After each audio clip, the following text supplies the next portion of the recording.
जय श्री राम दोस्तों, मैं हूं पारुल। एक बार फिर से हम आ गए हैं नए वीडियो के साथ। आप सबका स्वागत है। बहुत बहुत धन्यवाद इतना सपोर्ट के लिए। और वीडियोस को लास्ट तक ज़रूर देखें, तभी समझ में आएगा। और अगर कुछ भी चीज़ छूटती है या नहीं समझ आती है तो प्लीज़ कमेंट करके बताएं, ताकि मैं उसमें आगे आने वाले वीडियोज़ में सुधार कर सकूँ, ताकि आपकी और हेल्प हो सके और आपको अच्छे से पॉइंट क्लियर हो।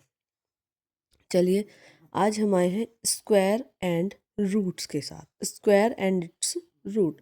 स्क्वायर और स्क्वायर रूट ये दो अलग अलग टर्म्स हैं। ये होता है वर्ग और ये होता है वर्गमूल।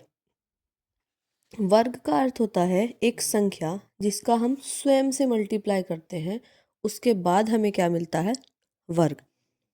जैसे हमारे पास एक नंबर है 2, 2 का वर्ग यानी 2 इंटू 2। जैसे यहाँ लिखा हुआ है the product of a number by itself called square. किसी नंबर का उसी में जब हम मल्टीप्लाई करते हैं तो वो हमें क्या मिलता है गाइज? वो हमें मिलता है उस नंबर का स्क्वायर। चलिए, जैसे 4 का स्क्वायर 4/4 16। क्लियर? चलिए, अब इसके मेथड के बारे में हम बात कर लेते हैं। वर्ग करने की एकमात्र विधि है जिसे हम गुणन विधि कहते हैं या गुणा करना कहते हैं। नंबर दिया है कि जिस भी नंबर का स्क्वायर हमें निकालना है उसका हम वर्ग निकाल देंगे, उसी का खुद ही से मल्टीप्लाई कर देंगे तो हमें समझ आ जाएगा। जैसे हमें निकालना है 25 का वर्ग यानी 25 का स्क्वायर। 25/25 ये हो जाएगा 25 पंजे 125 पंजे 625। That's all. चलिए, अब हम बात करते हैं स्क्वायर की। स्क्वायर क्या होता है? एक होता है वेरिएबल्स का स्क्वायर, एक होता है हमारा एक होता है वेरिएबल्स का स्क्वायर और एक होता है कांस्टेंट का स्क्वायर। वेरिएबल्स का स्क्वायर, अगर वेरिएबल सिंगल है तो हम उसका खुद से मल्टीप्लाई करके निकाल सकते हैं, और अगर वेरिएबल 2 टर्म्स में है, 3 टर्म्स में है या मोर देन 3 टर्म्स में है तो फिर हम उसका स्क्वायर फॉर्मूले का प्रयोग करके निकालते हैं। जैसे हमारे पास a+b का स्क्वायर होता है, a+b+c का होल स्क्वायर होता है, एंड सो ऑन। चलिए, और अगर कांस्टेंट का स्क्वायर निकालते हैं तो वही सेम नंबर दिया है, नंबर की नंबर में मल्टीप्लाई करेंगे, स्क्वायर निकल जाएगा। चलिए, जैसे ये वेरिएबल का स्क्वायर है, square x square is equals to x into x. 4a का square 4a/4a is equals to 4 4 जा 16a स्क्वायर। अब a+b का होल स्क्वायर, यहाँ टर्म्स हमारे हो गए हैं 2, और जब इसका स्क्वायर निकालेंगे तो a+b का whole square is equals to a square plus b square plus 2ab। चलिए, ये होता है a माइनस बी का whole square, a square plus b square minus 2ab। ये हो गया वेरिएबल का स्क्वायर। अब बात करते हैं कांस्टेंट के स्क्वायर की, यानी 2 का स्क्वायर 2/2 4, 4 का स्क्वायर 4/4 यानी 16, और 25 का स्क्वायर जब हम करेंगे तो 25 इंटू 25 यानी 625। अब मान लीजिए हमें 2.5 का स्क्वायर करना है तो ये होगा हमारा 2.5 इंटू 2.5, ये हो जाएगा हमारा 6.25। सेम प्रोसेस वही है, मल्टीप्लिकेशन के रूल्स वही हैं, सिर्फ हमें क्या ध्यान रखना है कि मल्टीप्लाई केयरफुली करनी है। और किसकी करनी है? जिस नंबर का स्क्वायर हमें निकालना है उस नंबर की उसी नंबर में मल्टीप्लाई हमें करनी है। ठीक है, आई होप स्क्वायर आपको क्लियर हुआ होगा। और अगर कोई भी कहीं भी कोई समस्या है मुझे आप बता सकते हैं, मैं आपको ज़रूर से रिजॉल्व करने की कोशिश करूँगी। अब देख लीजिए, मान लीजिए हमें निकालना है 1/2 का स्क्वायर। ये होगा हमारा 1/2 इंटू 1/2, दैट इज़ 1/4। सिंपल। सिर्फ नंबर की नंबर में मल्टीप्लाई करनी है, चाहे नंबर वो फ्रैक्शन हो, चाहे डेसिमल हो, चाहे वो इंटीजर हो, चाहे नेगेटिव हो, पॉजिटिव हो, कोई फ़र्क नहीं पड़ता। सिर्फ मल्टीप्लिकेशन करनी है, ये ध्यान हमें रखना है। अब चलिए, अब हम बात करते हैं स्क्वायर रूट की। Square root is a number, square root of a number is that when multiplied by itself gives a original number. Square root वो नंबर है जिस नंबर की हमने स्वयं उसी में मल्टीप्लाई की थी और हमने क्या प्राप्त किया था? स्क्वायर किसी नंबर का। अब हमें पता है कि हमने उस नंबर को किससे मल्टीप्लाई किया था। जो ओरिजिनल वैल्यू है जिसकी हमने खुद से गुना करके स्क्वायर निकाला था, वही वैल्यू वापस पाने को क्या कहते हैं? Square root. किसी दिए गए नंबर को जब हम वर्गमूल विधि से वर्गमूल निकालते हैं तो हमें वही ओरिजिनल नंबर प्राप्त होता है जिसे लेकर हम प्रारंभ में चले थे, जिसका हमने वर्ग किया था दोस्तों, जिसकी हमने उसी नंबर में मल्टीप्लाई करके वर्ग हमने ज्ञात किया था।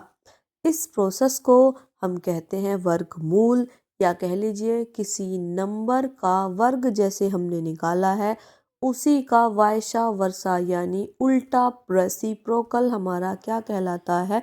वर्गमूल कहलाता है। किसी नंबर को मल्टीप्लाई करके वर्ग निकलेगा और उस वर्ग को रेसिप्रोकल करके हमें ओरिजिनल वैल्यू यानी वो आइडेंटिकल वैल्यू जो हम लेकर चले थे, जिसका हमने वर्ग निकाला था, वो ही वैल्यू हमें किस प्रोसेस से मिलेगी? वर्गमूल से। चलिए अब हम बात करते हैं, वर्गमूल एक संख्या का वह मान है जो संख्या स्वयं से गुणा करने पर हमें मूल संख्या प्राप्त होगी। ठीक है, चलिए जैसे यह है √16 is equals to 4/4 under the root 4 का स्क्वायर, तो ये मिला हमें 4। अगर हम कहें कि अंडर द रूट 6.25 तो हमें मिल जाएगा 2.5। ये हमारी क्या हो जाएगी दोस्तों? वर्गमूल की वैल्यू। किसका वर्गमूल? 6.25 का। कितना? 2.5। और इसे हम हमेशा प्लस और माइनस में रखते हैं क्योंकि जब हम किसी माइनस के नंबर की का वर्ग ज्ञात करते हैं तो वो हमेशा पॉजिटिव मिलता है, इसलिए हम इसे प्लस और माइनस दोनों साइन में रखते हैं कि -2 का भी स्क्वायर क्या होगा? 4, और +2 का भी वर्ग क्या होगा? 4। इसी तरह हम जब भी वर्गमूल निकालेंगे वो हमेशा प्लस और माइनस दोनों के निशान रखे जाएंगे। चलिए अब आए हैं मेथड्स ऑफ स्क्वायर रूट। पहला है प्राइम फैक्टराइजेशन मेथड और दूसरा है long division method. Prime factorisation method मतलब अभाज्य गुणनखंड विधि, और दूसरा लॉन्ग डिवीजन मेथड यानी भाग विधि। ठीक है, चलिए आगे बात करते हैं। सबसे पहले प्राइम फैक्टराइजेशन मेथड। यहाँ सामान्यतः गुणनखंड विधि द्वारा हल ज्ञात किया जाता है या हल किया जाता है। जैसे 512 हमने कोई रैंडम नंबर लिया, उसका हमने फैक्टर किए यानी गुणनखंड किए, 2 से डिवाइड किया, फिर 2 से, फिर 2 से, ऐसे ऐसे डिवाइड करते गए, हमें मिला 9 टाइम्स 2। अब 9 टाइम्स 2 तो नहीं हो सकता क्योंकि वर्ग में हमेशा वर्गमूल में हमारे पास क्या होना चाहिए? पेयर में अभाज्य गुणनखंड होने चाहिए, पेयर में प्राइम फैक्टर्स होने चाहिए। अब इनका समूह बना लेंगे 2-2 का। जब 2-2 का समूह हमारे पास बन जाएगा यानी 2-2 के यानी पेयर हम बना लेंगे 2-2 के, जो एक्स्ट्रा बचेगा वो रूट के अंदर रह जाएगा और हर पेयर से एक डिजिट बाहर आकर मल्टीप्लाई हो जाएगी।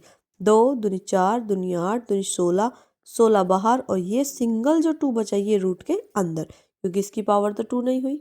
अगर इसकी पावर 2 हो जाती तो ये भी रूट के बाहर आ जाता अपनी पावर अंदर छोड़ के।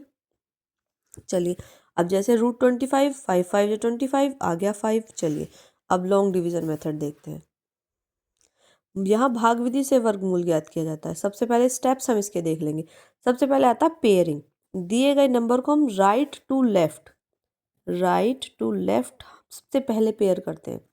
पेयर हो गया, पेयर हो गया। चलिए अब दूसरा नंबर, जब हम इसे डिवाइड करेंगे तो जब हम डिवाइड करने के लिए टेबल पढ़ेंगे या पहाड़ा पढ़ेंगे तो 2 2 जा 4, 3 3 जा 9, 4 4 जा 16। हमेशा जो पहाड़ा हम भाग विधि से वर्गमूल ज्ञात करने के लिए पढ़ेंगे उसमें हम 2 3 जा 4 नहीं कर सकते, 3 2 जा 6 नहीं कर सकते। हमें सिर्फ क्या करना होगा? 2 2 जा 4, 3 3 जा 9, 4 4 जा 16 स्क्वायर्स ही हम लेकर चलेंगे, तभी हम सही रिजल्ट पा सकेंगे। हम 2 3 जा 6 नहीं कर सकते, 3 2 जा 6 नहीं कर सकते, 4 3 जा 12 नहीं कर सकते, 2 4 जा 8 नहीं कर सकते। सिर्फ और सिर्फ हम क्या करेंगे? 2 2 जा 4, 3 3 जा 9, 4 4 जा 16, 5 5 जा 25। और जैसे जैसे ये डिवाइड करते, सबसे पहले चलो पेयरिंग हो गई। 4 4 जा 16 कम है, 5 5 जा 25 ज़्यादा हो गया, वापस आ जाओ। 4 4 जा 16 लेस किया, बचा 8, 4 और 4 ऐड होके आ गया 8। चलिए फिर से वही स्टेप दोहराएंगे। यहाँ हम वो डिजिट लिखेंगे जिसका उसमें मल्टीप्लाई करने पर इस नंबर को कंप्लीटली डिवाइड कर दे विद रिमाइंडर 0। अदरवाइज सवाल हमारा कंप्लीट नहीं होगा। जो दिया गया नंबर है ये वाला, ये वर्ग नहीं होगा, किसी का वर्ग नहीं होगा। चलिए सॉल्व करते हैं। हमने लिखा 9, 9 की मल्टीप्लाई की, 9 9 जा 81, 1 आया इधर, 8 गया मल्टीप्लाई, 9 8 जा 72, 72 और 8 हो गया 90, वो सॉरी 80, और ये हो गया 801, कैंसिल कैंसिल, बचा हमारे पास 49। तो गाइज इसका स्क्वायर रूट क्या हुआ हमारा 49। चलिए अब बस अंडर द रूट 2401 आंसर आ गया ±49।